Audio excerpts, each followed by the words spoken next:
When Ragnar and I first decided how to organize this event, we decided on those two quotations that Chris just read for you. So I'm going to start with those quotations, and then I'll use them to move into what I consider science to be, or from an evolutionary biologist perspective.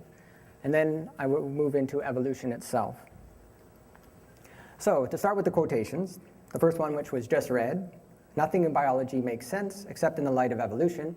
When I first considered this quotation, I considered it from an evolutionary biologist perspective. And my first inclination was to be diplomatic to my peers. So for example, an ecologist or a physiologist working down the hall on an everyday practical sense might have no recourse to refer to evolutionary principles in his or her research. And so I thought, to be diplomatic, I could say something like this: everything in biology makes more, or at least as much sense when illuminated by the light of evolution. And what I mean by that is a physiologist who's studying perhaps an organism that performs particularly well, unusually well, in low oxygen conditions, just as an example, might be able to study that situation perfectly well without recourse to evolutionary principles. But if he or she were to apply evolutionary principles, then he or she might learn that that organism possesses a unique feature that no other organism possesses, no other species. Or they might find that it's a member of a group of species that all share that common property because they inherited it from a common ancestor. And so I decided that this would be one way of taking that statement and bringing it to modern times in a diplomatic way, but I don't think it captured what Dobzhansky was after. And so I thought about science in general as a human practice.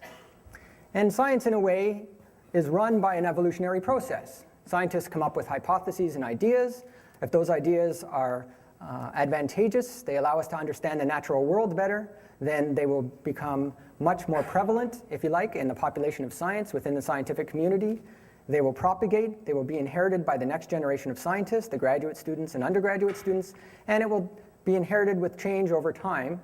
And in that sense, science itself is an evolutionary process. And so I thought nothing in science makes sense except in the light of evolution might be more closer to what Dobzhansky had intended. But it still doesn't quite capture what Dobzhansky intended, at least I don't think so. So then I cast my mind beyond the practice of science and to nature itself. And I thought about the stuff that all living things are made of. And of course, the stuff that we're made of ultimately has its origins in stars. A universe without stars, as one of my colleagues has said, would be devoid of life. Stars produce the elements from which we're made. One of the vital elements in life is carbon. It allows life to occur, and stars create carbon. Without stars, there would be no life. So in a very real sense, in a very profound sense, nature makes sense in the light of evolution. And by this, I don't mean that evolution explains the Big Bang, and I don't mean that evolution explains how elements are formed. It just places a very interesting context for all of nature. And we can understand how the universe came to be and how we came to be in it by thinking of it in evolutionary terms. The other quotation that Chris read is this one: "Evolution is a process which has produced life from non-life, which has brought forth man from animal, and which may conceivably continue doing remarkable things in the future. In giving rise to man, the evolutionary process has, apparently for the first and only time in the history of the cosmos, become conscious of itself. Evolution comprises all the stages of development of the universe, the cosmic, biological, and human or cultural developments. Attempts to restrict the concept of evolution to biology are gratuitous. Life is a product of the evolution of inorganic nature, and man is a product of the evolution of life." I agree with a lot of this, but I wanted to modernize it, bring it up to date. So I made a few changes, which are shown in colors, and for an evolutionary biologist to make corrections to Dobzhansky is a bit of a sin, but nonetheless, we take it in context. Evolution is the process that has produced life, which has brought forth humans, so I'm including the females in this now, among animals, so humans are animals, and which will continue doing remarkable things in the future. In giving rise to humans, the evolutionary process has, apparently for the first and only time in the history of the cosmos, become conscious of itself. Evolution comprises all the stages of development of the universe, the cosmic, biological, and human or cultural developments. Attempts to restrict the concept of evolution to biology are reserved. Life is a product of the evolution of inorganic nature, and humans are a product of evolution. So having brought those quotations to bear, I'm going to now delve into science and what a scientist describes as science. And that's shown in this figure. So this is the scientific method, which you might have come across in high school. And scientists, as humans, make observations about nature, the world we live in. It leads them to ask questions. After asking those questions, they are led to suggest hypotheses. Those hypotheses, in turn, allow us to make predictions, and those predictions can be tested. We can perform experiments, or we can conduct additional observations. One possible outcome of a test could be that the hypothesis is verified. That's one way of looking at this. And we can collect data that verifies the hypothesis, strengthening our probability assignment that that hypothesis is true. Another possible outcome, of course, is that the hypothesis could be falsified. And this is a eureka moment for scientists. Scientists spend their lives trying to undo our hypotheses. That's what we do for a living. If you can falsify a hypothesis, you've got it made. By falsifying a hypothesis, you've shown something to be inaccurate or incorrect, and so you have to go back to the drawing board, revise the hypothesis, or choose a brand new one. And this is what scientists spend our lives doing. Seems backward in a way, but that is how science operates. So that's what scientists do. We seek explanations for observed natural phenomena, and it progresses in an evolutionary type process by testing and refining hypotheses. And we choose the simplest explanation possible for these observations, not because we think nature is simple, but because by choosing the simplest explanation, we're creating a situation in which the addition of new data will falsify our hypotheses most maximally. We also make testable predictions about natural phenomena, and if they do not agree with predictions, if the predictions do not agree with the observations, we revise them. This gives us our theories in science, and theories are our treasure troves. And of course, we're here to talk specifically about Darwin's theory, the theory of evolution by natural selection. So I thought I'd give an example first, just to drive home what the scientific method involves. So we could make an observation. Say you went to Tasmania, and you noticed that there were no Tasmanian wolves there. In fact, no one has seen a Tasmanian wolf for about 50 or 75 years. You can see footage of a Tasmanian wolf on YouTube in case you're curious. This might lead you to ask the question, and I'll say this in a sort of Swedish tone for Ragnar's benefit, no Tasmanian wolves? And so, of course, this would lead us naturally to the hypothesis, no Tasmanian wolves. And of course, that would lead to the prediction, no Tasmanian wolves. Science can be a tedious process. Nonetheless, this would be a valid scientific hypothesis and prediction, and we could perform a test. We could apply for grant money to go down to Tasmania and search for Tasmanian wolves. And if we didn't find one, with every observation, with every nook and cranny we turn over, and we don't find a Tasmanian wolf, we're confirming our hypothesis. We're adding to the probability that that hypothesis is accurate. Of course, the funding agency would be really happy, especially if it was a conservation effort, if we could falsify that hypothesis and find a Tasmanian wolf. Now, this is doable because we know what a Tasmanian wolf is. We have pictures. You can see them on YouTube, as I said. We know what to look for. We know if we find it, what it is, and so on. So we can actually falsify this hypothesis. As an experiment, you might try inserting, instead of Tasmanian wolf, some other entity. You could put in a unicorn, for example. You could put in a flying spaghetti monster if you wanted to. You could put in a deity if you wanted to. Whatever you put in there, it has to be subjectable to the scientific method. And we'll take the example of a unicorn. When you get toward the bottom, you run out of room. You cannot do anything with it because there's no way to perform a scientific test. You cannot falsify that hypothesis. When you falsify a hypothesis, we have to go back to the drawing board. So I've put that in a box. That's a very important step. When you falsify a hypothesis, you have to go back to the drawing board, refine all your hypotheses, and start again, or build to an existing theory. And that's when science advances. Okay, so now we've got an idea of how science works, and we can move into evolution. And I thought I'd start with this figure. It's the Duomo from Milan, or in Milan, one of the nicest buildings on the planet, I would argue. And I present it because that's what Stephen Jay Gould uses to present Darwin's theory in his last work, The Structure of Evolutionary Thought. And what he points out is, this is a building which has a framework inside and a very ornate exterior. All the little doodads that you see on the exterior of this building were added on after. They're not necessary for the construction of the building, but they were added.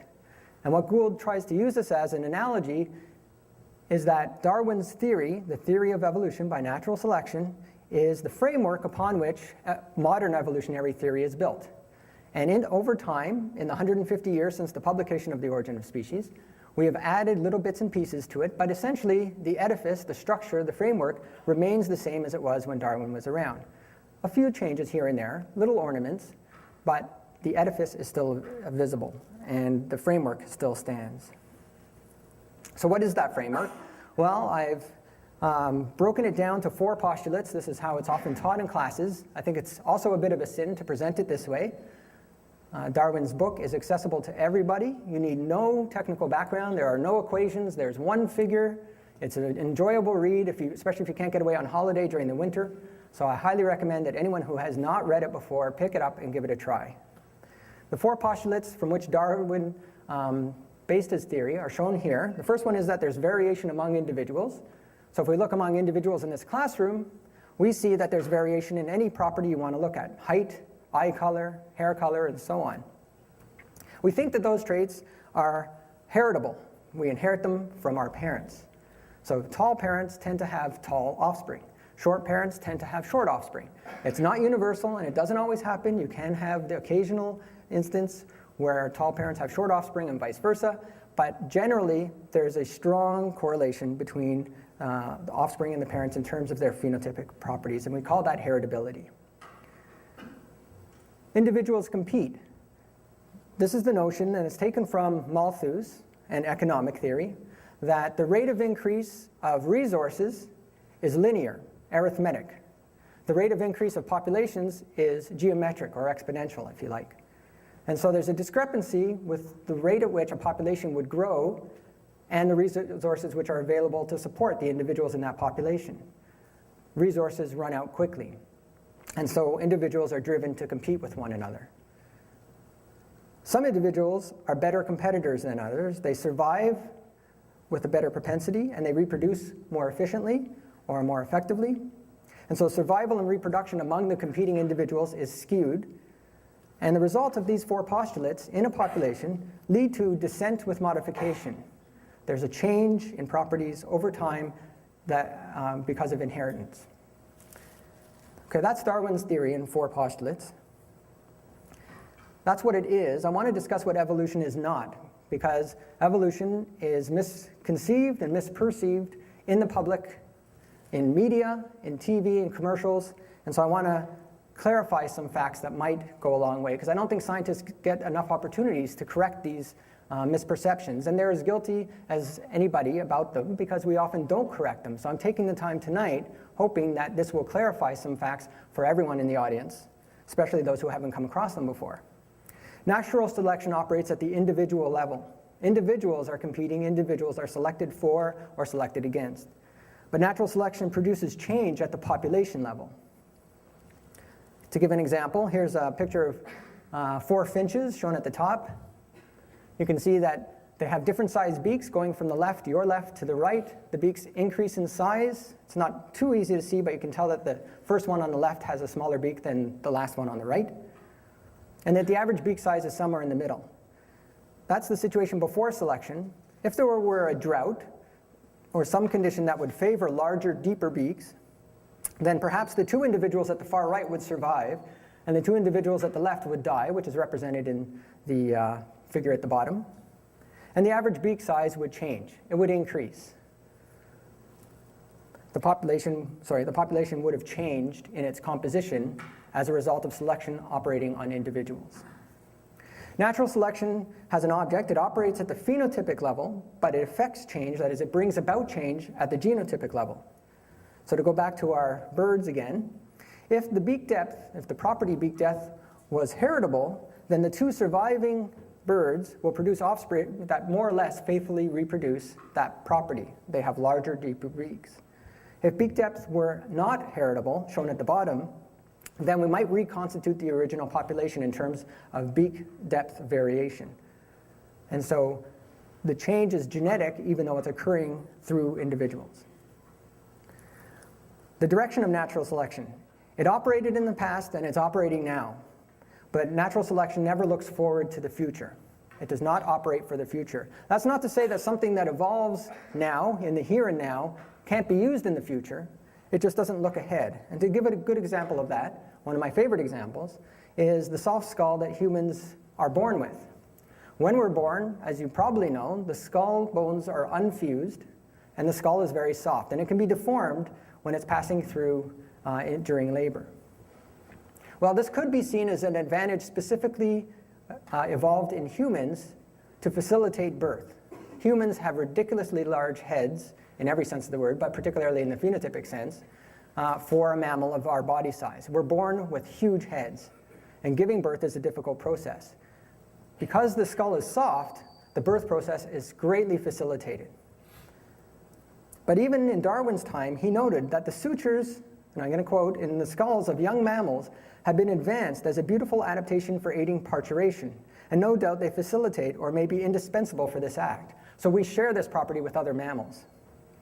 But as sutures occur in the skulls of young birds, and birds were around a lot longer than mammals have been, they appeared on this planet a lot earlier than we did, and because they only have to escape from a broken egg, we may infer that this structure has arisen from the laws of growth and has been taken advantage of in the parturition of the higher mammals, or animals, sorry. So we have inherited the soft skull from ancestors. It's useful for giving birth in humans, but it didn't arise in humans specifically for that reason. Novelty. Natural selection operates on existing traits. That's true. But that in no way precludes novel traits from evolving. And as an example, invertebrates were around a lot longer than vertebrates have been around, a lot longer in absolute terms, maybe in geological terms, not so much. And there was a time when there were no backbones on this planet, and after a certain amount of time, there were backbones on this planet. So new traits can evolve. I'll point out some other examples of that later. Natural selection may produce adaptations, but natural selection might never produce perfection. So things can be adapted to a particular environment, but if that environment changes, that particular adaptation may no longer be useful. And by no means is it ever perfect in an absolute sense. And I will apologize in advance for the next example, but this is a biological consideration. And so mammalian reproduction, every month we're reminded about the fact that this is a horribly inefficient process, and it is definitely not ideal, not optimal. Natural selection and bias. Natural selection involves bias. That's definitely true. Natural selection may operate on variation that is unbiased, and that is true. So for example, you often hear the statement that evolution is a random process. Whenever you hear that statement, you should balk. Evolution operates on perhaps random variation. A mutation has no preferred direction. Mutations don't improve things or make them worse with any directive. It just happens. It can be positive or negative. But selection is definitely biased. In the beak example, the individuals that had the larger, deeper beaks survived to a greater extent than did the ones with the smaller beaks. And so natural selection is definitely biased. It's not random, and it produces a change over time. Natural selection and speciation.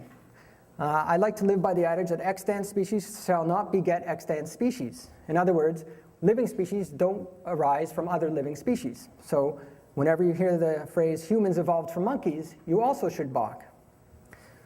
What we mean by that is that the chimpanzee lineage, that is the chimpanzees and the bonobos, and the human lineage shared a common ancestor more recently with each other, and that common ancestor is represented by this orange dot. They shared a common ancestor more recently with each other than either has with gorillas. But they're distinct lineages from thence on. Natural selection and evolution. Evolution sometimes is punctuational. It happens in spurts. You often hear about missing links and gaps, and I promised I would try to do a little bit of a Chris Rock, but I don't think I can pull it off without any profanity, so I'll just do my best. So gaps are often positioned as negative things for evolutionary biologists. But evolutionary biologists love gaps. We love gaps. If you go to London and you try to take the tube or the metro, they think of it as a negative thing. Mind the gap. That's something that you would warn an evolutionary biologist about. Mind the gap. But evolutionary biologists love gaps. There's more favorable gaps. There's this gap, which is a little more favorable. And David Letterman is astute enough to know that some gaps can be beneficial. He never corrected his gap and has led a successful career because of it. So there are many useful gaps, and as I said, evolutionary biologists love gaps. So just as God might have said, let there be light, we could say, by the same token, that Gould said, let there be gaps. And there was. As a brilliant move, he turned the fossil record on its head and said, the fossil record may not be imperfect. Rather, the fossil record may be perfect in some cases, but evolution just doesn't happen in a gradual manner. Sometimes it happens in punctuated bursts. Evolutionary biologists love gaps. Natural selection, theory. Evolution happens. It's explained by the theory of natural selection with some additions. So when you hear something like evolution is only a theory, that would be akin to somebody saying gravity is only a theory. And anybody who thinks that should be invited to stand up in front of the audience and defy gravity. So while you sit here, we are evolving. You're also being affected by gravity. They're both real phenomena in the real world that are described by theories, and those theories are what scientists work with every day. Now, evolution, aside from what it is and what it is not, it is also useful for many things. Evolution is largely the story of reproduction and mortality. Competition. Individuals that reproduce and survive better than their competitors will leave more offspring, and so therefore will contribute greater to the next generation in terms of their genetics. And that is what evolution is all about. Another way of looking at reproduction and mortality, of course, is evolution is about sex and death, two events that come once in a lifetime. But it also can be used to explain aging, dying, altruism, influenza, SARS, and it's also used in court cases nowadays. So SARS was identified using purely evolutionary tools. Court cases now are decided using purely evolutionary tools. Evolution is becoming more prevalent in society because it's useful. It tells us how to interpret the world around us. In 1802, Paley described what has now become known as the divine watchmaker. He suggested that if you were walking on a beach and you found a stopwatch, you wouldn't infer that the pieces had washed up on the beach one at a time and somehow managed to agglomerate together to form a stopwatch, but rather you would say that somebody had designed that stopwatch. This is known as the argument from design, and it actually, ironically, is what spurred Darwin off to seek an explanation for the complexity that he observed in nature. So he read this paper, and it's what drove him to start studying diversity. Dawkins, in the 1970s, took that same idea and to put it in an evolutionary context said, well, if the watchmaker is doing things, then he or she must be blind. Evolution has no prescribed direction, and so it must be a blind watchmaker. It seems that watches are used in analogies with evolution quite a bit, and so I thought I'd throw a third one in there, which is probably lesser known to people. It's by Herbert Simon in the 1960s. And he talks about two brothers that live in a town, and they're both watchmakers. They have shops in the opposite ends of town, and they're both very good watchmakers, so they have a large clientele. One brother builds watches one piece at a time, increment by increment, cog by cog, wheel by wheel, spring by spring. And let's say, for the sake of argument, that it takes 1,000 steps, 1,000 pieces to put together a watch. His brother on the other side of town builds watches in a very different way. He takes one piece at a time, another, and puts it together till he has 10. And he assembles those 10 pieces into a module. He then puts the module aside and does it again, builds another module, and again, and again. And then he puts together the modules into assemblies, and he puts the assemblies together to make a watch. These brothers, as I mentioned, are very lucrative. They have a lucrative business, so they have a lot of people wanting watches made. They both have telephones, but they're too stingy to hire any administrative assistants, and so they answer the phones themselves. When the phone rings, they can't afford not to answer it because the other brother might take away the customer. And so they have to put down what they're doing to answer the phone. The brother who makes the watches piece by piece, as soon as he lets go, will lose the entire watch, even if he's on the 999th piece. When the phone rings, he lets go, answers the phone, he loses the entire watch. The other brother lets go of whatever he's doing, which is a module. That module falls apart, but all the other modules that were assembled previously remain intact. As you can imagine, when there are no interruptions, no telephone calls, so say, for example, they go in on a Sunday, well, then you can tell that the brother who makes the watches piece by piece will have an advantage because he takes fewer steps to build a watch. He takes 1,000 steps. The other brother takes 1,000 steps to build all the components, but then has to put the components together, so has more steps involved in making a watch. But as I think you hopefully can see, as soon as interruptions occur, that is telephone calls happen, that brother will have a distinct advantage because when there is an interruption, he doesn't lose an entire watch at a time, whereas the other brother would. This difference in the watchmaking brothers is that one of them is modular, that is the brother who makes them into little modules, and that watch is also made in a hierarchical manner. That is how evolution operates. Organisms are complex systems, true, but they're built up in a hierarchical modular manner, and we have modules that function to do certain phenotypes. I'll give you an example of what I mean. So I'm stressing the idea of modularity and hierarchy. This is a fruit fly, classified in the group or order Diptera, which means 2 wings. So the difference between this fruit fly and 99% of the other fruit flies that you'll ever see in your life is that this one has 4 wings. Usually fruit flies have 2 wings in the front, and then 2 what are known as halteres in the back. And they're very reduced. They look like little paddles. This individual has undergone a mutation in one gene, and that gene has effectively changed one module in that organism and has made it build 2 hind wings. It looks very much like a dragonfly. The dragonflies are a much older group, and they were around a lot longer than have been Drosophila. We know this from the fossil record.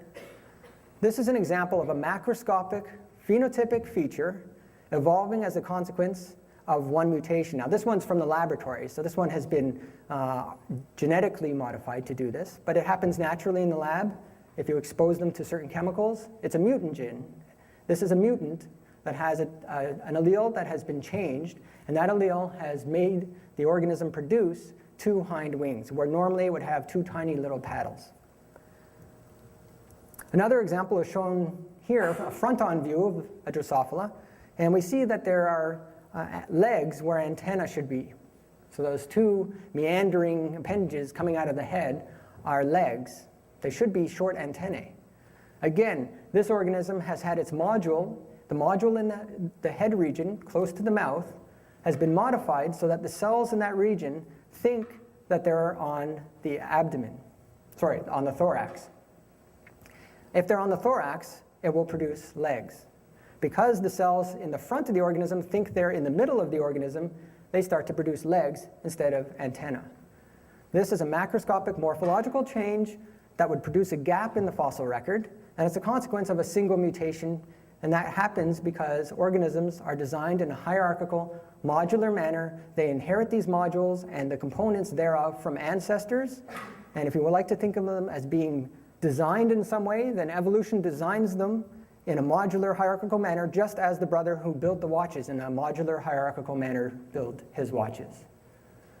So with that, I think I will end with the first part of my talk.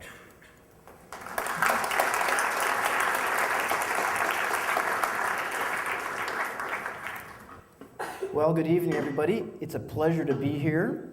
Chris, thank you for taking time to organize this session. Jonathan, thank you for sharing the platform with me to discuss this important question.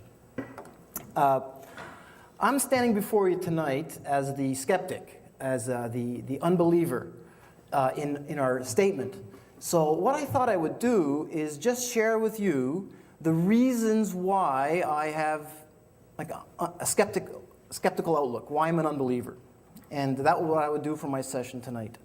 Now, surprising as it may seem, I've developed a skeptical or unbelieving outlook in no small part by reading literature and books that are sympathetic to Jablonski's statement. In other words, they agree with him. But after having read them, I say, I struggle. So let me share with you some of that. And to start, as an example, you may have heard of Francis Collins. Francis Collins is a very well-respected scientist. He was the head of the Human Genome Project that sequenced all the DNA in the humans a few years ago. Now, Francis Collins he actually, in his book, quotes this Dobzhansky statement. Then he also says this, no serious biologist today doubts the theory of evolution to explain life. So Collins would agree with Dobzhansky. And he is a serious scientist. Yet I'm skeptical. So why? Well, the question I'm going to ask for us to consider, all of us tonight, is this question. So how does he, being an evolutionary-oriented biologist, how does he explain systems? How does he explain life? In other words, what metaphor, what an analogy, how does he explain it to us through what life is like? So later on in his book, he's going to say this. As a first approximation, one can therefore think of DNA as a software program made up of thousands of letters of code. So he's going to use to explain what is life, software program. Then he asks later on, how is this run? And he's going to explain a little bit about the ribosomes, which is an organelle inside the cell. But he uses the metaphor that it's a factory. And then this factory reads the bases as it reads the program, and then converts information into specific things, which in this case are proteins. So the metaphor here, or the analogy, is factory. The third one he uses is to think of the metaphor of language, okay? Words to languages are like proteins to the biology. So in just the same way that we can take words and construct great works of literature, very complex themes, the life can take proteins and so on and construct the marvelousness of life. So I look at that and I say, okay, metaphor, software, factory, language. Now, we'll just go on here. Another well-known, and then we're going to see if this is all set up, queued up, world-leading evolutionary biologist is Richard Dawkins. And he's going to comment on life. The question I want us to notice is, what metaphors does he use to explain life? At Oxford University, Dr. Richard Dawkins is Professor of Public Understanding of Science. The author of several best-selling books, he is also one of Darwin's foremost defenders. I suppose the great mystery of life is to explain where the complexity of life came from. Another way of talking about complexity is to say information. Information is a kind of measure of complexity.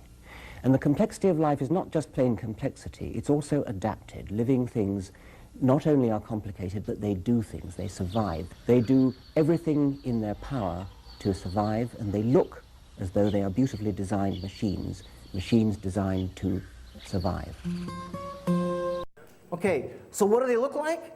According to Dawkins, they look like they are beautifully designed machines, machines that are built. So the analogy that he uses is a design machine. So let us put this together for us to think about. Oops, I don't want to start that again. Using the analogies that they bring forward, we see, when I look in the world around me, complicated machinery directed by software programs with information that directs the growth, repair, development of cells, organs, and organisms. That's the metaphor that are used. Now, one of the rules of science is the idea of cause and effect. This is an effect. This is what we see in the world around us. So the question is, the root cause of this effect is what? In Dobzhansky's worldview or belief, it's this. In a sense, it's an accident or no program. So what we see here is the effect caused by that's the cause of it. Now, the question that I have, now I'm by nature skeptical. I don't believe things very easily. The question that I have is this the simplest, most direct explanation for this? I submit it isn't. I mean, if it's you know the old phrase, if it looks like a duck and it quacks like a duck, maybe it's a duck. Well, if it looks like it's a machine, maybe it's a machine. The problem here, of course, is the machine's an artifact of an intelligent agent. But think of all the metaphors that were used by people who don't believe there's an intelligent agent, program, language, factory, a machine. So I submit that it's not the simplest, most direct explanation. The simplest, most direct explanation is that, no, that we see complicated machinery because there's some machinist or designer behind those machines. Now, I'm willing to suspend my disbelief Okay, because not everything in life is always the straightforward, easiest answer. So I'm willing to suspend my disbelief. But in doing that, I find that the burden is on Dobzhansky or so on to back up its explanation. Because you're already, in a sense, you're already asking me to put some faith, but because you're bypassing the most direct explanation. Now, there's some ways we can do that. You know, we can observe it happening today. We can provide evidence of it occurring in the past, and so on. So these are some ways that we could kind of work our way through and to provide that evidence that we're looking for. So what I want to do is I'm going to cite some literature. The main sources that I'm going to use, not all of them, but 3 sources that are used at Mac, the evolution biology text here, development biology, and one of the geology text, environmental paleontology. So these are my 3 main sources that I used to ask this question, what can I back up with?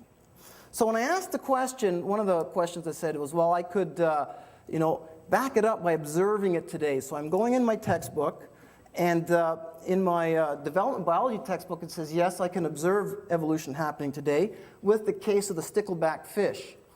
And so just so you know, there's a marine stickleback fish right here, and there's a freshwater stickleback fish right here. And the way the marine, this is saltwater, of course, and you'll see here that it's much more, it has these spines that come out here, and here there are no spines. So these are the ancestral species that gave rise to these ones. Okay, so now my textbook comments on that. It says, freshwater sticklebacks evolved from marine sticklebacks.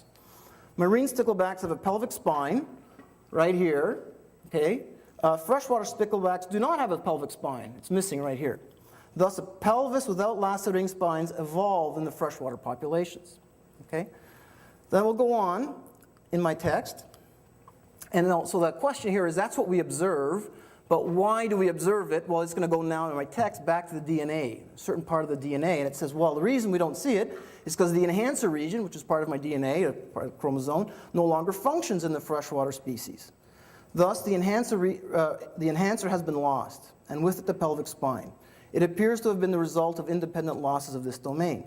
And then my conclusion then is here we see the mechanisms by which evolution can occur. So now, but I want to go back to what we're talking about here. And if we go back to Dobzhansky's qualification, what is it we're supposed to be looking for? And so it's a process, and it's going to bring forth, I haven't rearranged it, but man from animal, giving rise. And I'm not worried about particular words here, but you can look at the words I've underlined. But the whole idea is that there's a process where over time, and not all the time, but over a period of time, we're developing things. We're getting something new. If you want to put it a long time ago, we start with goo, and then today we end up with you, okay? So there's something new here because a long time ago there were no ears and those kind of things, okay?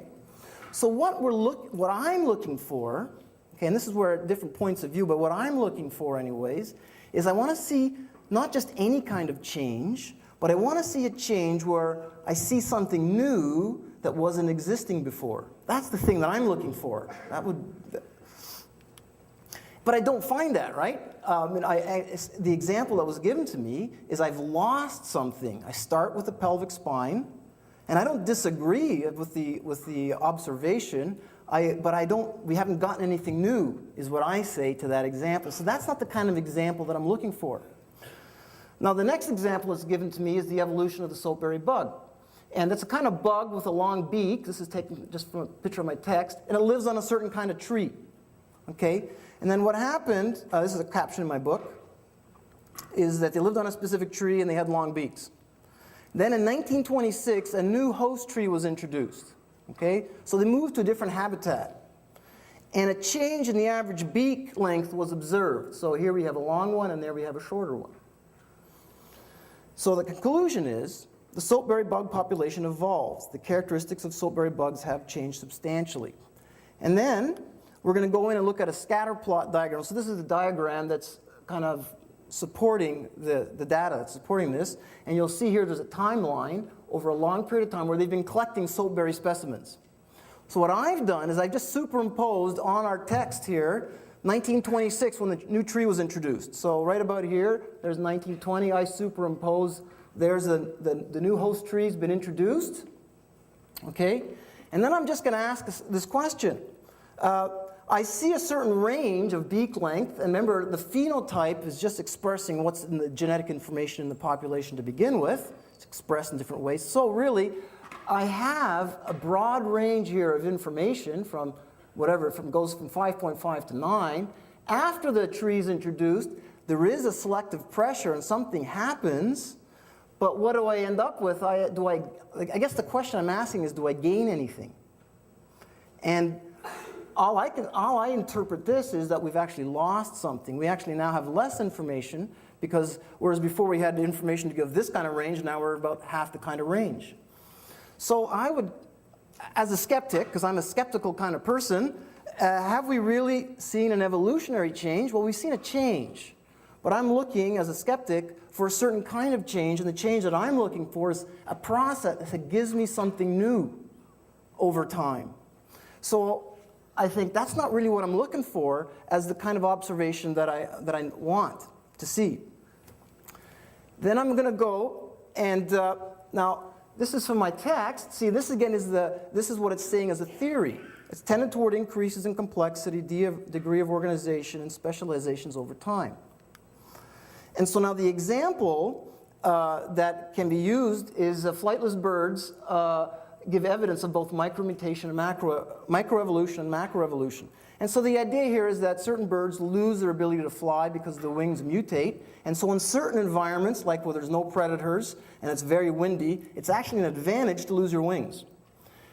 But the question that I have still, I'm not looking for it necessarily, is this advantageous? Because sometimes things can be advantageous, but I'm not getting anything new. But if I have an example where I start with a bird with wings and end up with a bird with no wings, the question I'm asking is, have I gained anything? And I would just say, no, I haven't seen that thing where I'm gaining something yet. And so I look at that, see, there's my theory that Dobzhansky tells me about. This is what I observe. Reduced or useless body parts. And I'm saying that as a skeptic, it's not the thing I'm looking for. I want to see something new come about, and losing something is not really the thing, doesn't help me. But what about natural selection? And we got the same picture. And so here we see an example of the variation on bird length, and John did a great job explaining that, so I won't go into it in detail. And so my text then says, as a summary of this, these studies on the bird show that the theory of evolution by natural selection can be tested rigorously by direct observation. However, the question is, now look at this, again, being a skeptical kind of person, what did I start with? I started with genetic information that gives me this kind of range in the population. The average is here, but I have a whole range. Certain species were selected against in that they couldn't pass on their genes, and so that I end up with an average length that increased, but I increased my genetic information? No, I actually have less genetic information because I've lost something. I've lost the information to give me these birds over here. So the question, even though I observe this, I do observe natural selection, and as we'll go into natural selection in a bit. The thing here, that's why this is difficult, really. What I'm looking for is to see something new. And here is why is this a challenge by natural selection? Because just think about it, natural selection, just by definition, is you have something to work with, and only a subset of what you have to work with survives. And if I have a subset that survives, I've always, by definition, lost something, right? So, and that's why it's saying natural selection can only act on variation in existing traits. So I need some mechanism to give me something new. Natural selection will not do that by and of itself. Now here's an important point. I'm going to deviate from my text. Selection does not presuppose evolution at all. You don't need to believe in evolution to believe in selection. Actually, selection, all those examples, stickleback fish and so on, I don't dispute them. As a matter of fact, here's a quote from a guy in 1835. Okay, he was a naturalist, so it's about 15 years before Darwin. And notice, now he's going to talk about how rabbits change their color. You know, winter they go white and so on. And then he asks, are these seasonal changes of color of the rabbit intended by Providence, so that's the Victorian way of saying God, as an adaptation to change of temperature, or as a means of preserving the various species from the observation of their foes? By adapting their hues to the color of the surface, they answer both purposes and are among those striking instances of design. He observed selection, but he attributes it to a designer. And so you don't need to believe in evolution to both believe in and see selection. Because the designer put that whole system there in place so that as the environment changes, the genome can then keep surviving. That was an important point for me. They're not the same thing at all. The thing I'm looking for is a mutation, but we all know basically almost all mutations are deleterious or bad. But I'm looking for a gain of function mutation. This is the kind of mutation that gives me something new that wasn't there before. If I can see some of that, then over long periods of time, then selection gives me something to work with. So I go in the back, I always do this, every book I thumb in the back in the index and I see if we can find a gain of function. So there is actually a gain of function mutation in our evolution text, and it's this. Apert syndrome is a mutation. The manifestations are severe, including premature fusion of the suture joints in the skull, facial malformation, and fusion of the fingers and toes. So what it is, you know, as an embryo, we all have programmed cell death so that the cells between our fingers die off so we can have fingers. Okay, that's part of the program. And similarly, as John was saying, you know, in the bones in your skull, it's soft when you're born so that they can expand. So because of that, the bonds are weakened. This syndrome, this mutation, stops the programmed cell deaths. You're kind of born with your fingers fused. Your toes are fused, and your skull is fused, so as you grow, it doesn't expand and you look hideous. Because the mutant cells, now the way this works is that the mutation occurs in the sperm cells of the father. So because the mutants enjoy a higher reproductive success, the population of sperm cells that's in the father evolves. Consistent with this explanation is that apert are gain-of-function mutations. They enable the FGR2 protein to bind its ligaments more strongly and to bind to a greater variety of molecules. Now here's where I guess you've got to, there's the fact, and we may interpret this differently. So my text is saying this is gain-of-function because my binding is stronger. But really, what do I want? I want my binding to weaken so I can get fingers, right? That's really the purpose. I want the binding in my skull to weaken so my skull can expand. So to me, this is a little bit like, you got a car door, right? The car door is designed to open and close. If I have an accident so my car door is dinged and it won't open anymore, in a sense it's stronger. But have I gained a function? I would say no. You've actually lost a function because it was made, or similar if your door gets stuck here. And so I look at that and I say, well, as a skeptic, I'm just not convinced. I still remain skeptical, even as, I guess, I agree with the fact, but I interpret it differently than what my textbook says. So now, maybe it's not there in our text, so we have a little clip from Dawkins again. We're going to ask this question. What I want you to note is the question and then the answer. Dawkins, can you give an example of a genetic mutation or an evolutionary process which can be seen to increase the information in the genome?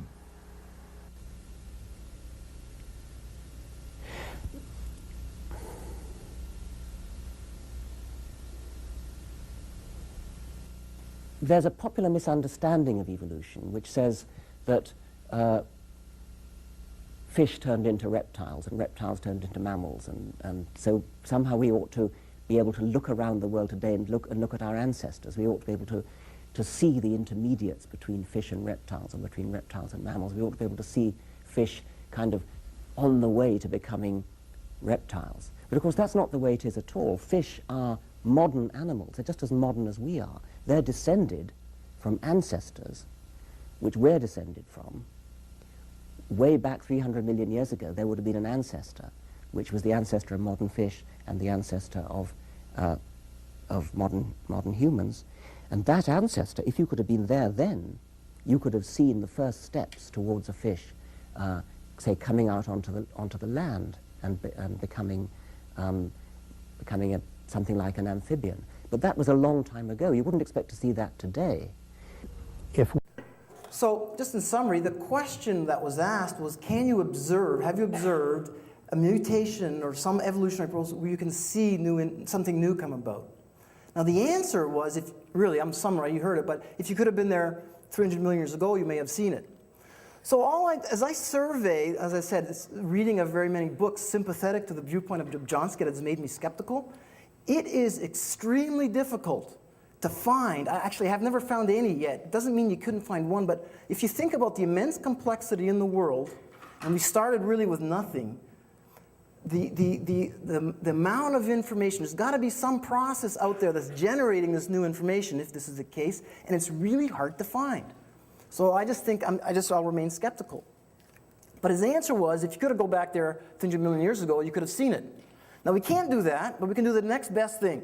And we can look at the past through the fossil record. So now we go to our invertebrate paleontology text, our third text that we're using. And so really what this quote is saying is, you can have various theories, but it's only paleontology. Paleontology is a study of fossils that allow you to see what actually happened. So let's take a look at what our text says, what actually happened. So before we do that, just a couple of predictions. There's various submodels within evolution. You can have either a slow and gradual or more jerky. If either this or this is the story of life, either one. Now, not every fossil is preserved. We're not going to see the whole tree.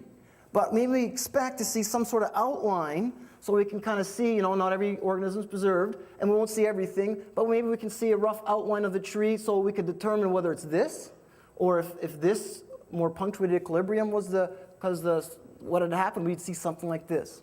So that would be a prediction. So let's go to our textbook and see. Well, so now we're going to go to the development of metazoan, which is multicellular life. And so my textbook tells me there is no fossil evidence of the earliest stages of metazoan life. The first appearance of these fossils is very abrupt.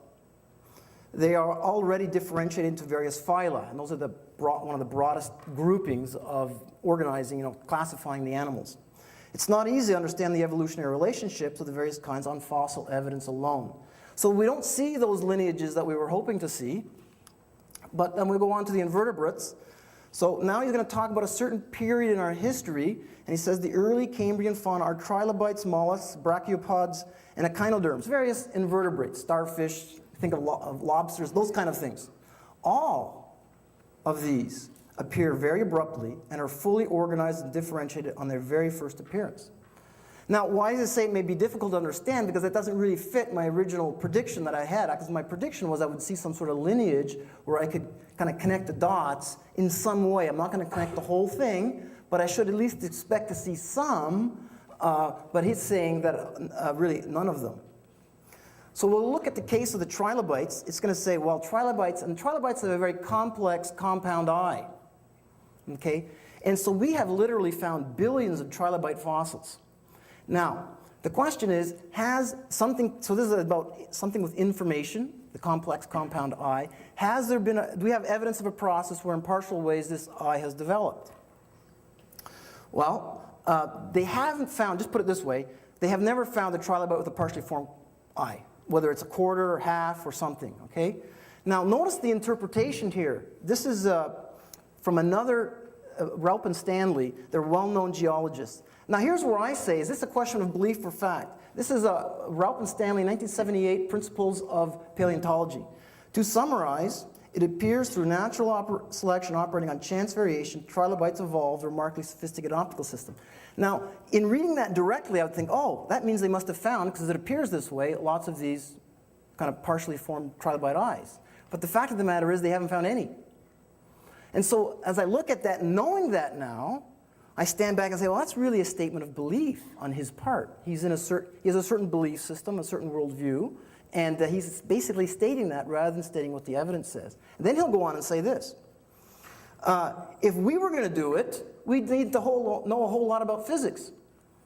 And so that's what I mean. So this is a book where it's, in a sense, sympathetic to Jablonski's point of view, but without intending to. It's like it's not giving me the, as I'm suspending my disbelief, it's not giving me what I'm looking for, and without meaning to, it's also, well, you need design. You need a designer to do this. So we'll look at more details. So back in our evolutionary text here, in mollusks, the early evolutionary stages are not preserved. Since it's not preserved, how do we go about determining what the earliest evolutionary stages are? Well, you can see the underlined word there. What's going to be used then is a hypothetical ancestral arch mollusk.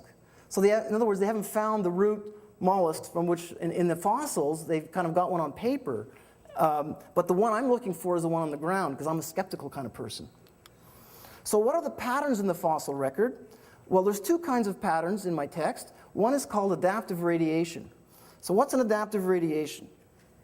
Well, an adaptive radiation is when a single or small group of ancestral species rapidly diversifies into a large number of species.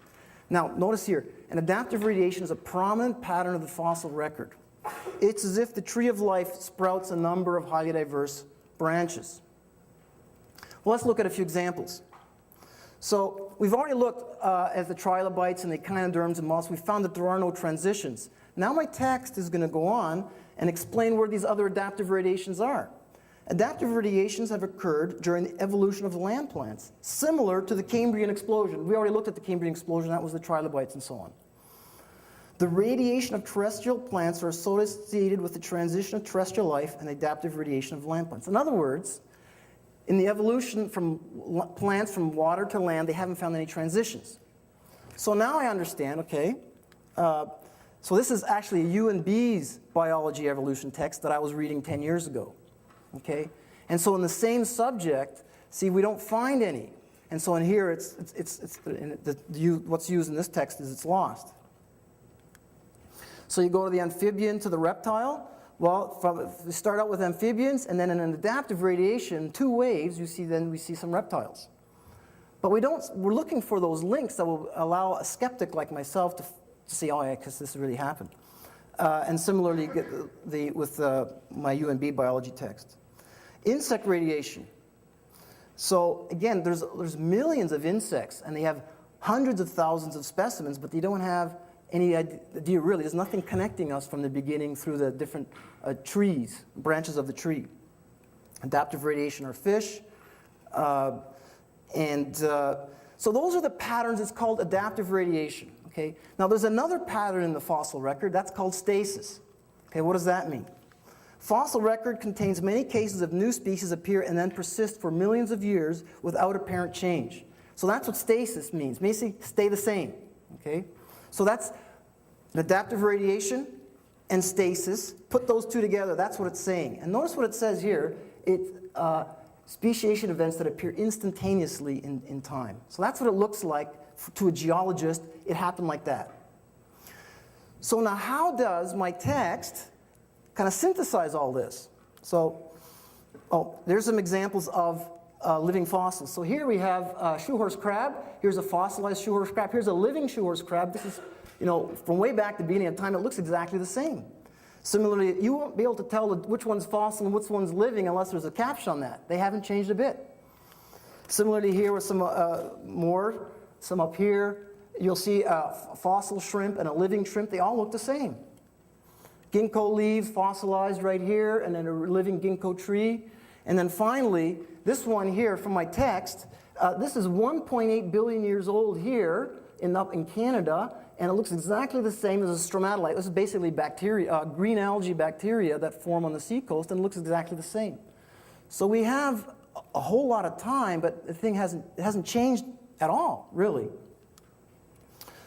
So then how did Darwin deal with this? My text says, Darwin's ideas were presented in opposition to the theory of special creation, which predicts the instantaneous creation of new forms. Now just a little segue here.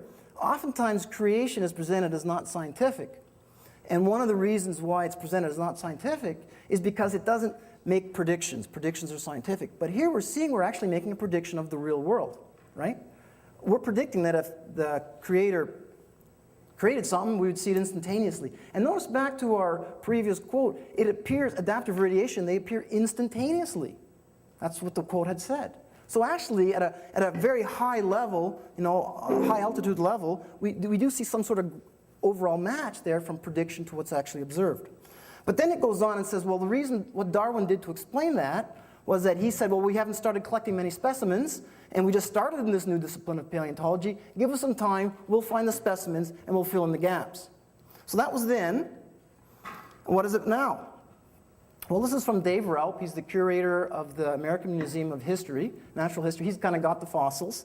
And what he'll say is basically, not only, some of the cases that we would have had, we've now had to discard, so we're even kind of in a worse situation than would have been in Darwin's day. So the situation hasn't improved any. So we're left with this. As I look at both today, what do we observe in the present, I don't find the evidence, not that I'm willing, I just want to see it. I don't see it. I look back in the fossil record, I don't see those kind of documented evidence I would expect to see. So, well, maybe the reason is it's really difficult to make a functioning machine. So one of the ideas is that reptiles evolved into birds. I know there's variations on reptiles, dinos, and so on, but that's the general idea. This is the way that the reptile lung works. It's similar to the mammalian lung. Air goes in and out like a bellows. Okay, that's how the reptile breathes. This is how the bird breathes. It's a unidirectional lung. Air goes in one end of the lung and out the other end of the lung. It still goes through the mouth, in and out the mouth, but it's unidirectional in the lung through a set of valves in the lung. Okay? So what we've got to postulate is how this, now whether you do it slow and gradual, like in 3 jumps or a lot of little steps, somehow you've got to come up with a system whereby you're somewhere in the middle between these two and the lung will work. And so how are you in a transitional state here is the question I have, and have the lung still function? And I've asked this a lot of different places. I haven't really, and so this is the kind of thing I say, okay, if we can have this at least postulated how this could work, maybe we'll find some way to, that be why there may not be those transitions. So anyways, just a couple of thoughts on Dobzhansky's statement, nothing in biology makes sense in light of evolution. What I want to do is just conclude here. This is when he lived. What would be the reasons that Dobzhansky learned and that he would articulate in his lifetime as to why he believed scientifically that evolution was true? Well, he was born in 1900 in Ukraine, and as a teenager in school, he would have learned recapitulation embryology as a science. And what that is basically, it's, I've heard of that, is that when you're an embryo, you're in the fish stage with your gill slits, and you're in the yolk sac with it's a throwback to the evolutionary stages.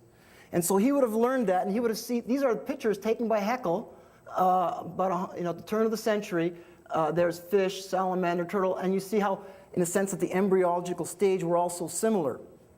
And so that was proof, both, or evidence, and he would have learned both of common ancestry, because we're very similar, and also as we go through, like say, the gill slit fish stage and then the amphibian yolk sac stage, that's evidence of our phylogeny. That's why ontogeny recapitulates or goes through phylogeny.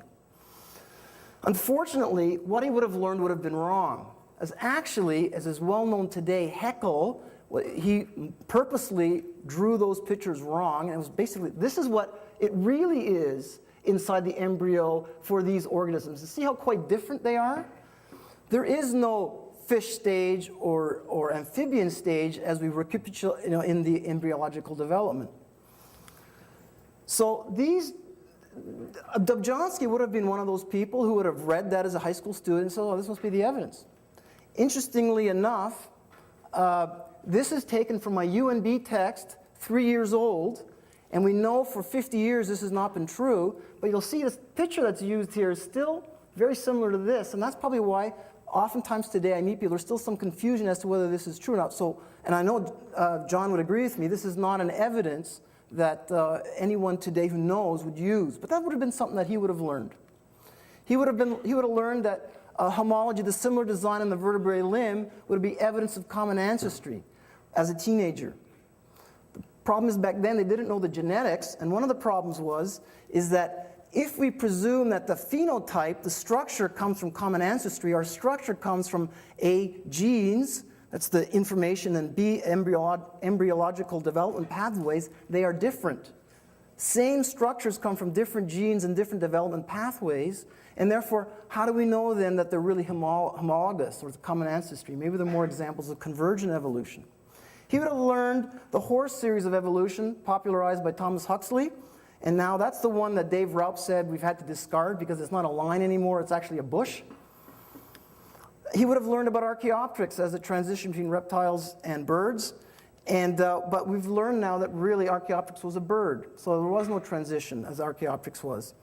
He would have learned about Nebraska Man as a grad student in the 20s, and Nebraska Man is shown here in an illustrated drawing, and he would have learned about Piltdown Man as one of the 8 men.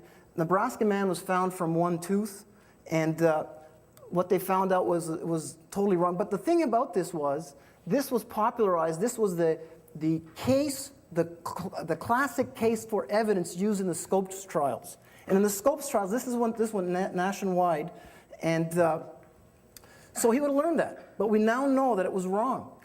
He would have learned about Piltdown Man.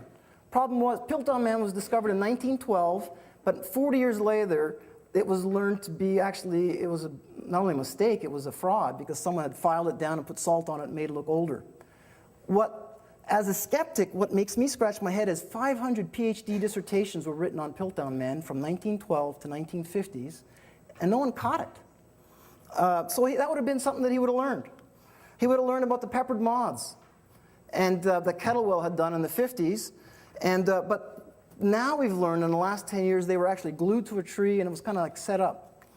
And there were a lot of fraudulent photographs. He would have learned about Ramapithecus, who back then in the early 70s was like kind of one of the important links. And it turned out that Ramapithecus was an orangutan. So if Dobzhansky could stand up here today and say, this is why I believe from a scientific point of view in evolution, all the things that he would have learned, the main things he would have learned, today we would know they'd be wrong. And so I scratch my head at that and I think, wow, that's amazing. Here is, for all the reasons would be wrong, but somehow he'd still be right. And it has nothing to do with reason, it have only to do with dumb luck, because all his reasoning was giving him the wrong reasons. And so I think, wow. Derek Ager was a former British, he was the head of the British Geological Association.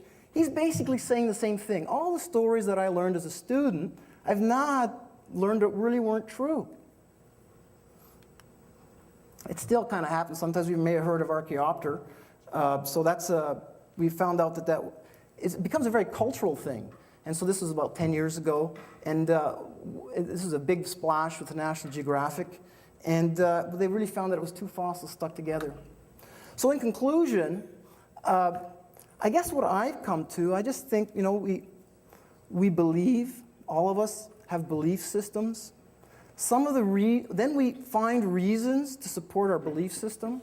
Some of the reasons are, well, in this case, some of the reasons are wrong. Some of the reasons are very complex.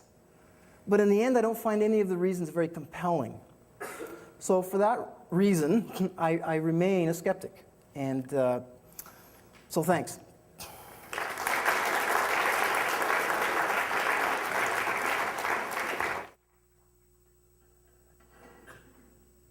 Okay, I will respond to 4 points that I noted in your talk before I get to my beginning of my concluding statements. Sorry, my concluding remarks, not my concluding statements. First one, I guess, if Dobzhansky were in the room, I suppose, after, yeah, I do want the slides.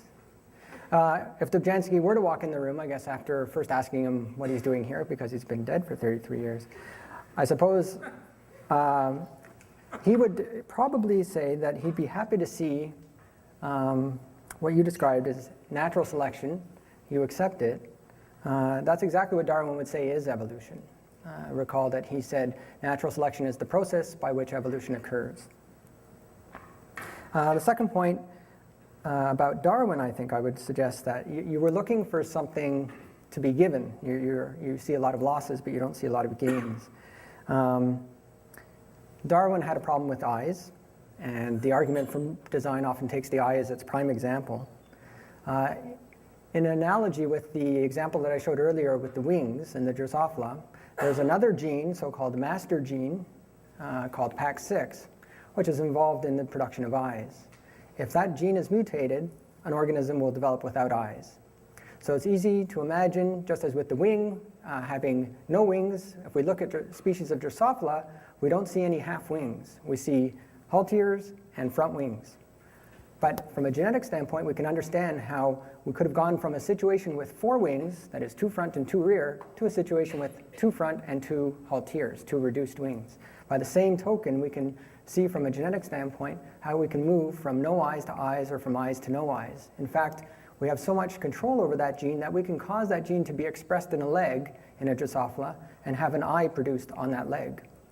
So these large-scale transformations, these gaps that would appear in the fossil record to an evolutionary biologist, especially one who's cognizant about development, are no problem at all, and in fact are very interesting examples. To try to give you something compelling, because I know you were searching for something, I'd offer the example of craniates. Craniates are a group of organisms that share the property that they possess a skull, a bony skull, and that skull is the derivative from a group of cells that appears during development, called the neural crest. That's unique to all craniates, and within the craniates, all vertebrates. So they all possess these cells, and those cells produce all the bones in the face along with a lot of other features. Now, one of those other features are teeth. So that property, that extra bit of cells that appears in that one group, and it occurs early during development in the craniates, produces all the cells in the face and as well the teeth. And all the organisms that share that property, we think, have been inherited from a common ancestor. And in particular, within that group, we have 2 groups that are notable, that is birds and turtles. It's interesting because both those groups, perfectly good vertebrates, there's absolutely no ambiguity. They are vertebrates. Every piece of data we look at unambiguously assigns them to the group vertebrates, and yet they possess no teeth. So there you have a good example of a gain, that is the property of a skull, which wasn't there before this group emerged on this planet. And at the same time, within that group, you have repeated losses, in 2 cases, birds and turtles. So if you're looking for something compelling, take something like that or a backbone, and we have confirmed evidence from genetic analyses, developmental analyses, that allow us to interpret how those traits might have evolved. The other item that you mentioned was Raup, saying that the fossil record, some of the examples have to be abandoned. That is a good example of a scientist behaving in a proper manner. He's refining his hypotheses. He's going back to the drawing board. And Gould is another good example of that, saying that we have all this evidence that shows that there's gaps in the fossil record. Maybe the fossil record isn't imperfect, and maybe those gaps represent what actually happened. Big jumps, just like going from 2 wings or 4 wings to 2 wings, or from no teeth to teeth, or teeth to no teeth, or no backbone to backbone. One other comment I'd like to make concerns this, the cuttings that you showed, or photographs made by Haeckel. Haeckel's work is disputed, but the one item that all scientists agree on is the term ontogeny recapitulates phylogeny is no longer accurate. However, all vertebrates still do go through those stages. They all do have pharyngeal pouches during development. They all show the evidence of a tail during development at the same stage early in development.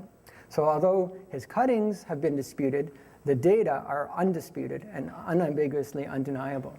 So all vertebrates do go through a particular stage that's common to all of them, and that includes pharyngeal pouches and a tail, including ourselves. Okay, so now I'd like to move along with, in the interest of time, to some things I wanted to say. I want to present some worldviews, because you presented a very attractive idea of different worldviews. So I want to present 2 different worldviews, and then I want to contextualize them in an analogy. I want to talk a bit about a scientific discipline known as intelligent design, and end off with some quotations. So to the worldviews. Science and religion can be thought of as two ways of perceiving the world, and they share many things in common. There are buildings that are constructed in which individuals can practice these human activities. So for instance, this building is part of a hospital in which science is practiced. We have places of worship where religion is practiced.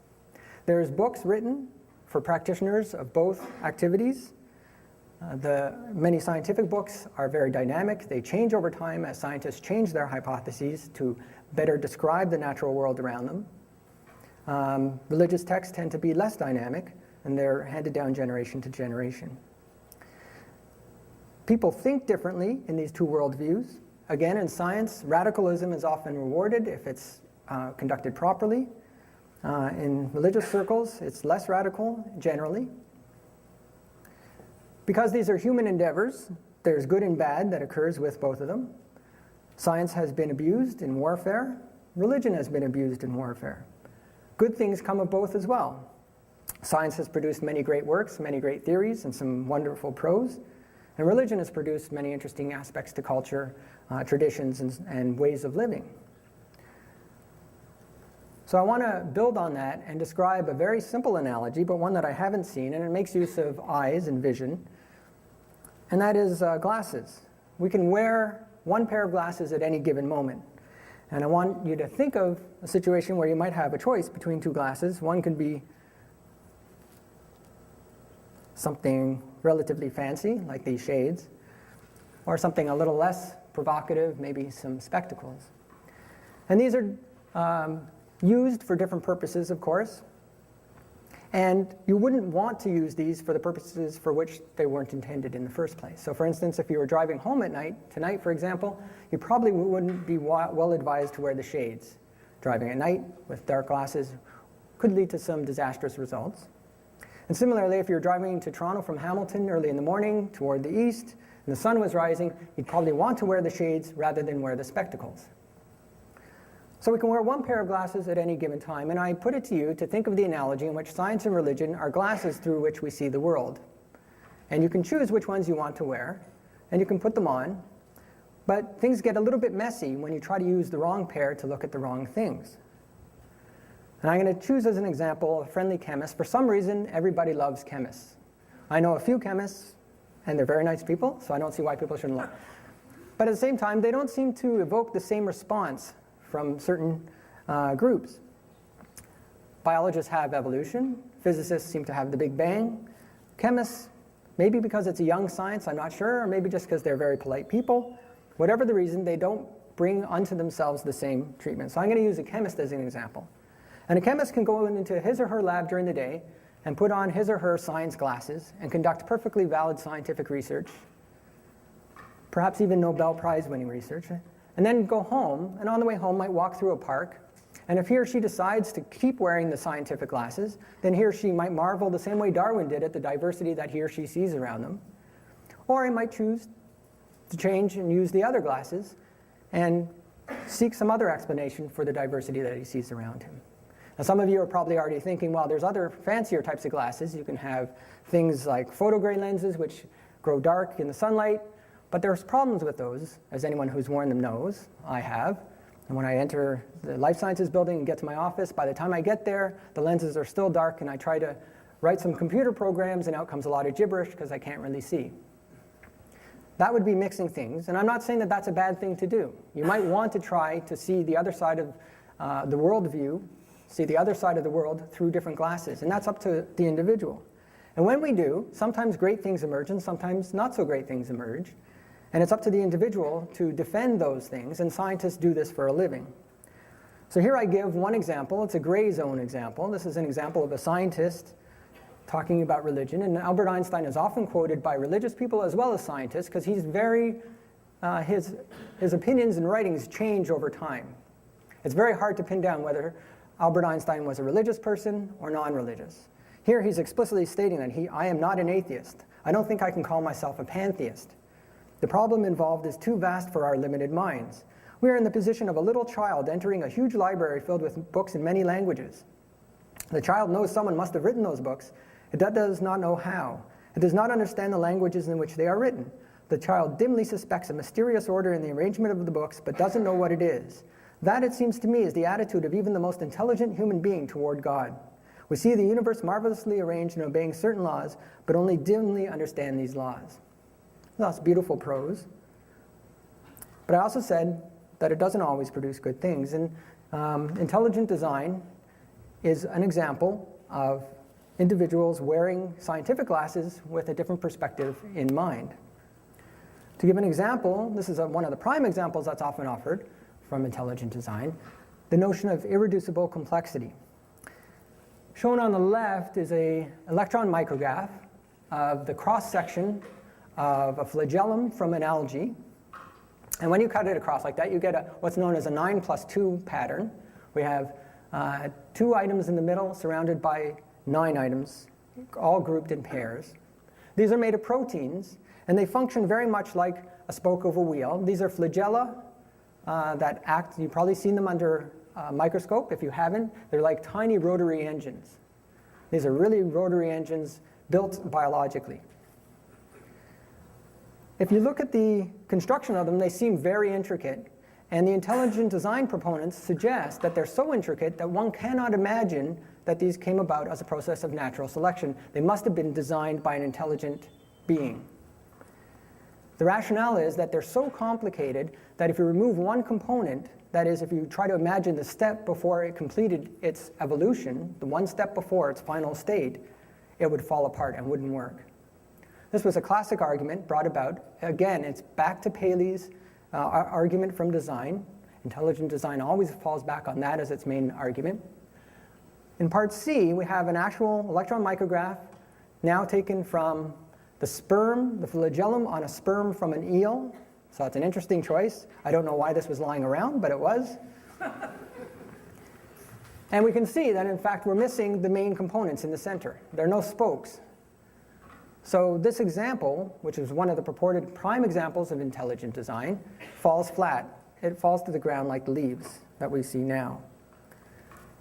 Where did intelligent design come from? It came from a court ruling in 1987, Edwards versus Aguillard, in which the teaching of creationism was shown to violate the Establishment Clause to the First Amendment of the United States of America, the Constitution of the United States of America. And the ruling in that courtroom was that creationism was unscientific and could not be taught alongside evolution in classrooms. So growing out of that ruling came the idea of intelligent design.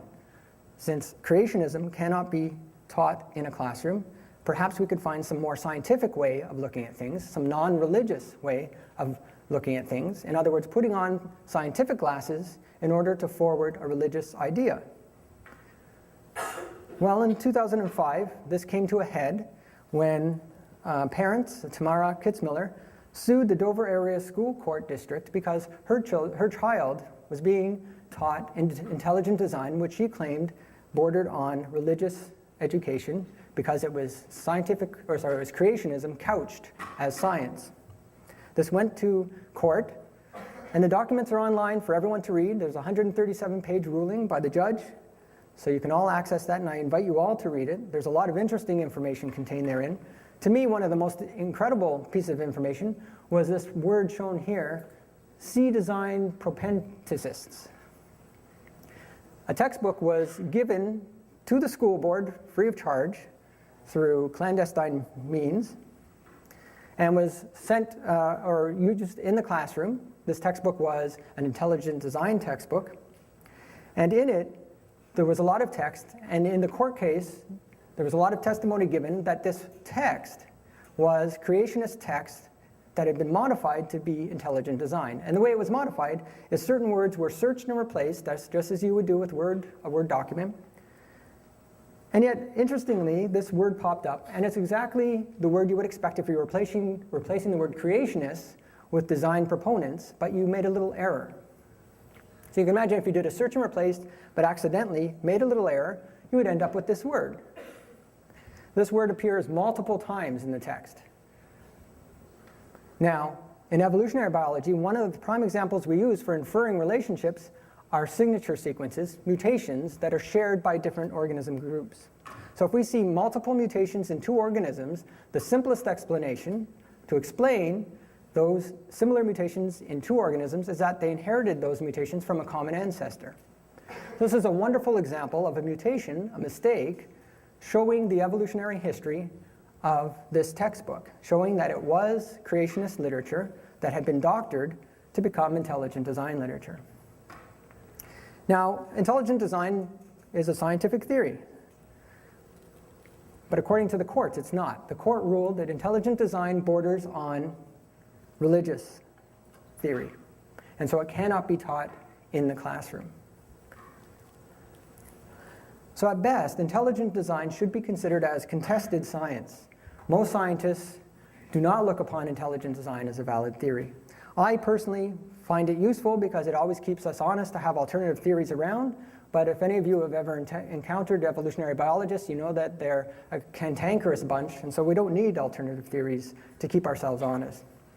But at its very worst, intelligent design was presented as science from a non-religious perspective, and yet in the court case, it was exposed unambiguously as being religious doctrines, ideas, doctored to become scientific. It was a prime example of putting the wrong glasses on and being caught doing it. So I would put it to all of you, if you haven't explored intelligent design, that you explore it for yourself and make up your minds. If you think that it's a good scientific theory, then by all means consider it. But if you don't, then I suggest that you consider it in a different light. Okay, I said I was going to have some quotations, so I thought I should. I'll start off with one which is how I would interpret some of the intelligent designers, from Justice Potter Stewart. Some of you may be familiar with this quotation when he was trying to assess whether a particular film was pornography, and this is what he decided. I shall not today attempt to further define the kinds of material I understand to be embraced within that shorthand description, and perhaps I could never succeed in intelligibly doing so, but I know it when I see it, and involved in this case is not that. You can insert whatever word you like there. I put this quotation up attributed to Richard Dawkins because he begins all of his discussions on religion and evolution with this quotation, and he intends it as a humorous way of very gently breaking the ice. And those of you that know Richard Dawkins know that this is as gentle as he gets. I really put it up there because I think his latest book, from which I take this, The God Delusion, contains some very interesting ideas, but I also want to forewarn you, that it's an extreme opinion. And so while his scientific points bear merit and are correct and interesting, it might offend many among you. So I invite you to explore the text, but recognize that it's a very, very extreme opinion. However, if you look at the science that's contained therein, there's some very useful information. That's more of a warning than anything else. I thought I'd put this one up. In 1997, I was a little bit embarrassed because as a postdoc looking for a job, the Pope had outnumbered me in terms of publications. That's a little bit worrying. Nevertheless, he published this in the Quarterly Review of Biology, and I just quote, "Evolution is a serious hypothesis worthy of investigation and in-depth study equal to that of the opposing hypothesis." I cite Einstein again here because I think this is a lovely piece of prose. "The most beautiful emotion we can experience is the mysterious. It is the fundamental emotion that stands at the cradle of all true art and science. He to whom this emotion is a stranger, who can no longer wonder and stand wrapped in awe, is as good as dead, a snuffed-out candle. To sense that behind anything that can be experienced, there is something that our minds cannot grasp, whose beauty and sublimity reaches us only indirectly. This is religiousness. In this sense, and in this sense only, I am a devoutly religious man." Somebody who could wear both glasses. And I decided to end with a quotation from Charles Darwin, the last sentence in The Origin of Species, 2nd edition. "There's a grandeur in this view of life, with its several powers having been originally breathed by the Creator into a few forms or into one, and that while this planet has gone cycling on according to the fixed law of gravity, from so simple a beginning, endless forms most beautiful and most wonderful have been and are being evolved." And I think this reiterates a lot of the points that Dobzhansky made in his quotation with which we opened the discussion this evening. Okay, with that, I will pass on to Ragnar again.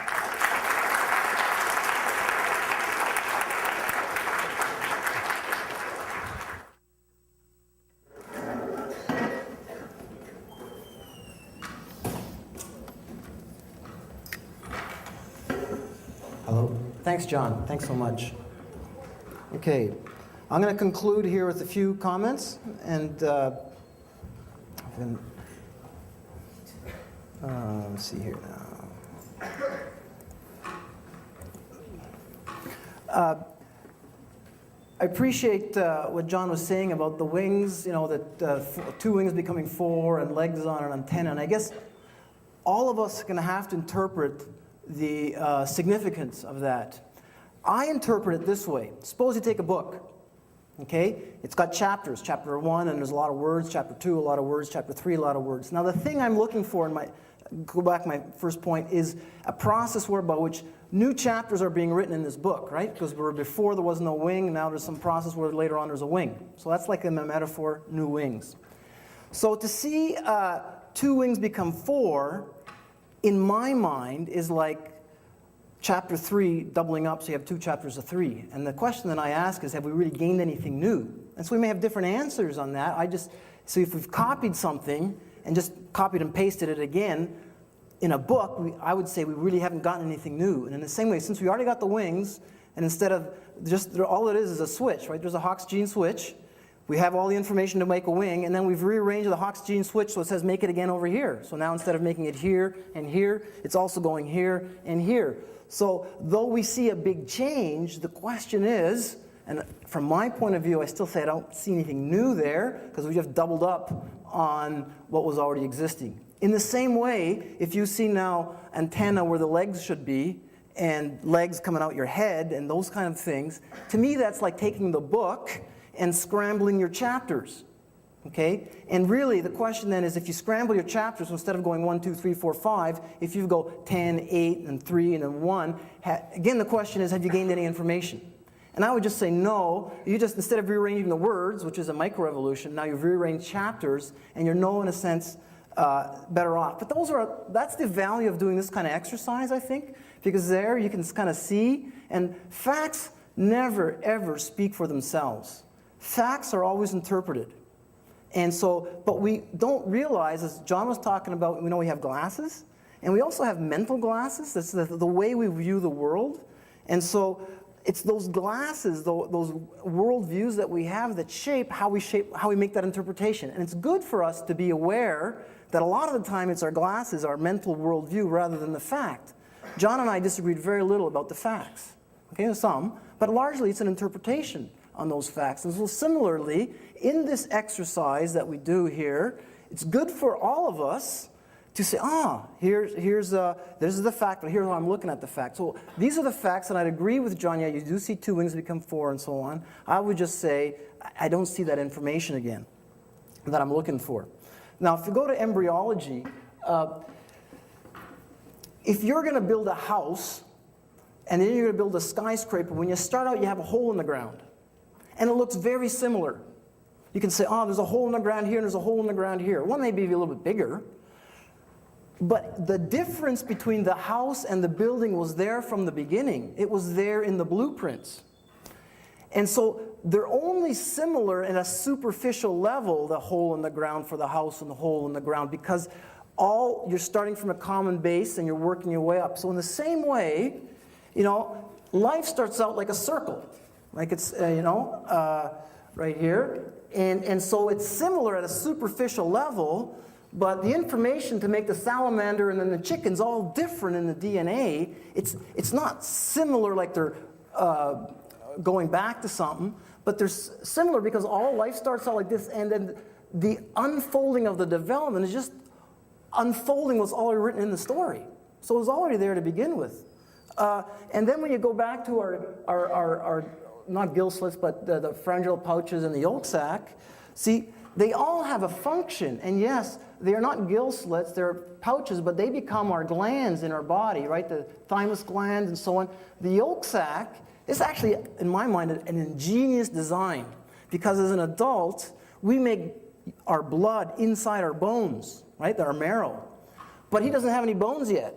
Okay? So how are we going to make blood for the embryo? Well, the body builds a factory that's outside, so it can There's where the blood is made while he's in embryonic stage, while the bones haven't formed yet, and the embryo still needs the blood. And then when the baby is born and ready or developed that enough so that the bones in the baby can make the blood, then the yolk sac is discarded, and because then the bones can take over. To me, as an engineer, I think that's a marvelous engineering design. It's like having, you know, something as you're building your thing. So the point here is that these things superficially look a certain way, but they're already doing a function that's not functioning like gills. There's no gills here, right? They're going to become, it's the start of becoming the glands.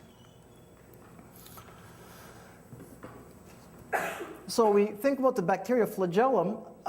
Here, actually, I see a complexity here. This is the earliest organism, but there really, what we have is a low electric motor. Chemical reactions occur here, which causes plus and minus charges, you know, protons and electrons. That causes, the plus and minus charges cause a torque, okay, twisting motion. That torque works its way up through a shaft, which cuts through the double membrane. And there's a hook here, and this little filament spins at a couple of thousand RPM, and the little bacteria moves. So I look at that and think, there's an example of design.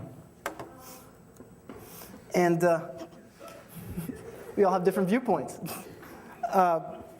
One of the things, this is my last comment, and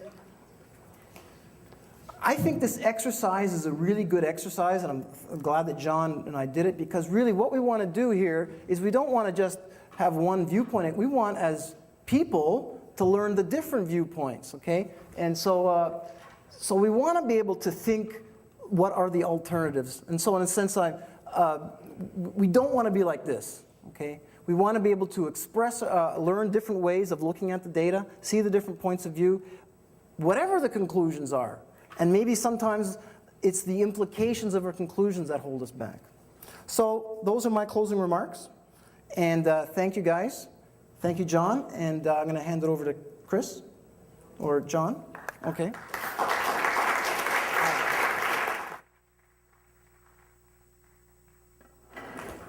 So I just want to briefly provide my absolute concluding remarks. I want to start by thanking you all for coming out and thanking Chris and Ragnar for the event. In case I did offend anybody, I apologize. It was not intentional, despite my being an evolutionary biologist.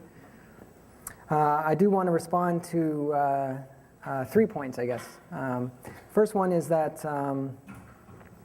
the developmental data that you presented, if you look across the metazoa, that is the true animals, and you look at how development occurs, we can separate groups into 2 major groups.